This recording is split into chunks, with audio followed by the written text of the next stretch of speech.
RSP ಸಮೂಹ ಸಂಸ್ಥೆಯ ಸಂಸ್ಥಾಪಕ ಅಧ್ಯಕ್ಷ ಹಾಗೂ ಉದ್ಯಮಿ ರವಿ ಪೂಜಾರಿ ಅವರು ಆಗಾಗ ತಮ್ಮ ಸೇವೆಯಿಂದ ಒಂದಲ್ಲ ಒಂದು ಚರ್ಚೆಯಲ್ಲಿ ಇರುವುದು ಸಹಜ.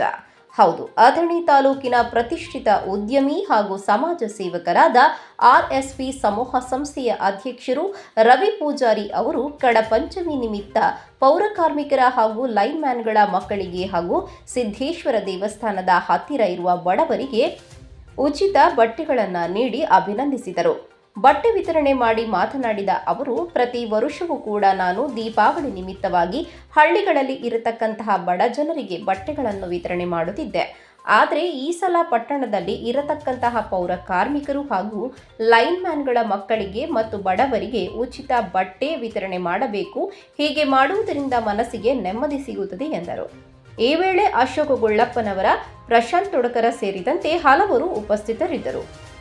Mahesh Kamble, R5 news, Athani. ಒಂದು ಉದ್ದೇಶ ಐತೆ ನಮ್ದು. ಹಂಗಾಗಿ ನಾವು ಸುಮಾರು ವರ್ಷಗಳಿಂದ ಪ್ರತಿ ವರ್ಷವೂ ಒಂದೊಂದು ಹಳ್ಳಿಗೆ ಒಂದೊಂದು ಏರಿಯಾಗಳಿಗೆ ಬಟ್ಟೆಗಳನ್ನು ವಿತರಿಸ್ತಾ ಇದ್ವಿ. ಅದೇ ರೀತಿಯಾಗಿ ಇವತ್ತು ಪೌರ ಕಾರ್ಮಿಕರ ಮಕ್ಕಳಿಗಾಗಿರ್ಬೋದು, ಗೌರ್ಮೆಂಟ್ ಲೈನ್ಮನ್ ಮಕ್ಕಳಾಗಿರ್ಬೋದು, ಸಿದ್ದೇಶ್ವರ ಗುಡಿಯಲ್ಲಿ ನಿರ್ಗತಿಕರಾಗಿರ್ಬೋದು, ಇವರೆಲ್ಲರಿಗೂ ಕೂಡ ಒಂದು ವಿಶೇಷವಾಗಿ ಸಮವಸ್ತ್ರ ಬಟ್ಟೆಗಳನ್ನು ಕೊಟ್ಟು ಅವರು ಕೂಡ ಈ ದೀಪಾವಳಿ ಹಬ್ಬವನ್ನು ಚೆನ್ನಾಗಿ ಆಚರಣೆ ಮಾಡೋದು.